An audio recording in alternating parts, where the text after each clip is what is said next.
Welcome. In this section, we are going to talk about the classification problem. Note that classification problem is still a part of supervised learning algorithms. Classification is a task that helps the machine learn how to assign a class label to inputs from the problem domain based on certain features or predictors. Thus, in these problems, the inputs are the predictors x, while the response is a discrete variable y. For example, we might want to classify an incoming email as spam or not spam. This is a binary classification problem since there are only two classes, as spam or not spam. So we can recode this so that the response can take only two values, 0 for not spam and 1 for spam. A classifier utilizes the training data to understand how the input variables relate to the different classes.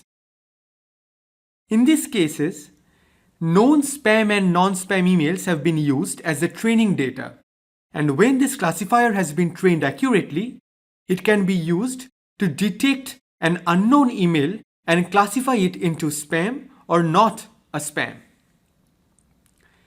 The first classifier that we are going to learn today is called the naive Bayes classifier. It is called a Bayes classifier because it is a classification technique based on the Bayes theorem.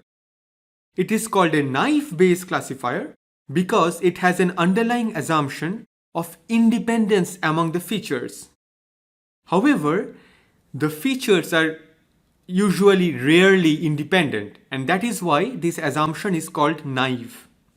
The Bayes theorem gives a conditional probability of an event A given that another event B has occurred. So the probability of A given B can be written as probability of the event B given A times probability of A divided by probability of B. So in other words, the naive Bayes classifier assumes that the presence of a particular feature in a certain class is unrelated to the presence of any other feature. So this approach involves using the Bayes theorem to predict the posterior probability of a class C given features x1 through xp. So for the spam example, this class could be 0 or 1 corresponding to not spam or spam. So probability of C given the certain features x1 through xp is proportional to the probability of the features x1 through xp given C times probability of C. Now based on the naive assumption that the features are independent of each other, we can factorize the probability of the features x1 through xp given C into probability of x1 given C times probability of x2 given C all the way up to probability of xp given C. So we can calculate the posterior probability of the classes given the features, and we can choose the class with the highest posterior probability. So let us try to understand this with the help of a very simple example. So we have a group of players and we are trying to figure out whether the weather of the day has something to do with whether the players will play or not. So we have different kinds of weather like overcast, rainy, and sunny.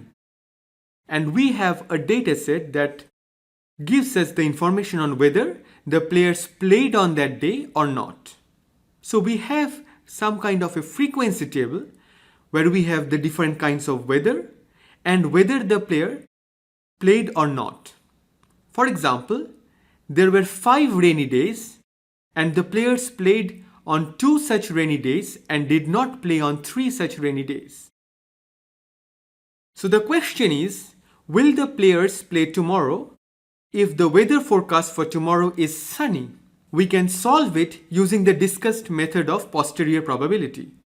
So probability of yes, that means the players play, given sunny, using the Bayes formula is equal to probability of sunny given yes times probability of yes divided by probability of Sunny. Similarly, probability of no given Sunny is equal to probability of Sunny given no times probability of no divided by probability of Sunny. Here the two classes are yes and no, and the different features are the weather values. Here we have probability of Sunny given yes to be 3 out of 9, because look at this likelihood table. There are 9 days where the players have played, and 3 out of those 9 days were sunny. So the probability of Sunny given yes is 3 out of 9, which is equal to 0.33. Probability of Sunny is 5 out of 14 because 5 out of the total 14 days in our data set were sunny. And probability of yes is 9 out of 14 because the players played for a total of 9 out of the 14 days. So we plug these values in the formula to get that the probability of yes given Sunny is 0.6, which is higher probability than probability of no given Sunny, which would turn out to be 0.4. Now let us look at the IRIS dataset. The IRIS dataset consists of 50 samples from each of the 3 species of iris, the setosa, virginica and versicolor. These 4 features were measured from each sample: the length, the width of the sepals and the petals. And based on the combination of these 4 features, we would like to be able to distinguish the 3 species from each other. First of all, we need to split the data into training and testing. We are going to use the sample.split function in the CA-tools package to perform this.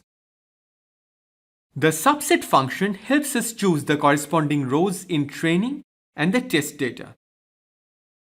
In order to implement the knife Bayes function, we are going to use the E1071 package.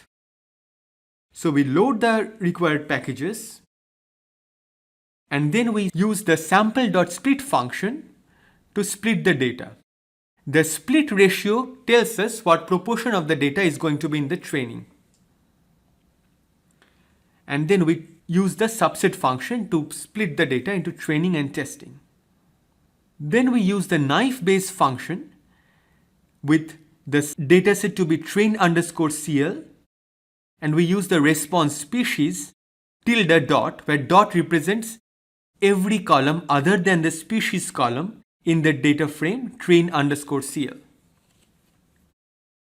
So let us try to understand the output. The a priori probabilities are exactly the same because the 3 species have the same amount of observations. So before learning from the data, the machine provides the information that all the 3 classes are equally probable, that is, they are 1/3 each. After gaining the experience, the machine provides for each of the features the class-specific mean and standard deviation. For example, for the petal length, this output shows that the mean petal length of the setosa class is 1.4533, which is quite different from the other 2 classes. We can use the predict function to predict the classes for the test data. We can use the table function or the confusion matrix in caret package for model evaluation. Here we have simply used the table function. So the predict function with the variable classifier_cl and the new data to be the test data test_cl is stored in the variable y_pred. And then we compare the actual species for the test dataset, which is given by test_cl $species, and compare it with the ypred. The table shows us that 20 of the actual setosas were actually predicted to be setosas, and in fact none of the setosas were misclassified. 19 of the versicolors were correctly predicted to be versicolors, but one of them was misclassified as a virginica. Similarly, 19 of the virginicas were correctly predicted and one of them was misclassified as a versicolor. There are many popular measures of model evaluation.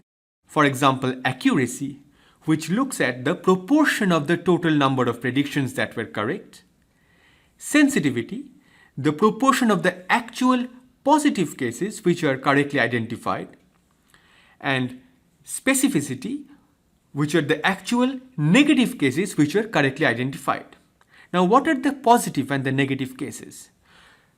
So, sensitivity and specificity are class specific. So, let us assume that we are talking about the versicolor class. There were 20 versicolor classes and out of them 19 were correctly identified. Here's a little quiz for you about naive Bayes properties. Which of the following statements about naive Bayes is correct? Are all the attributes equally important? Are the attributes statistically dependent?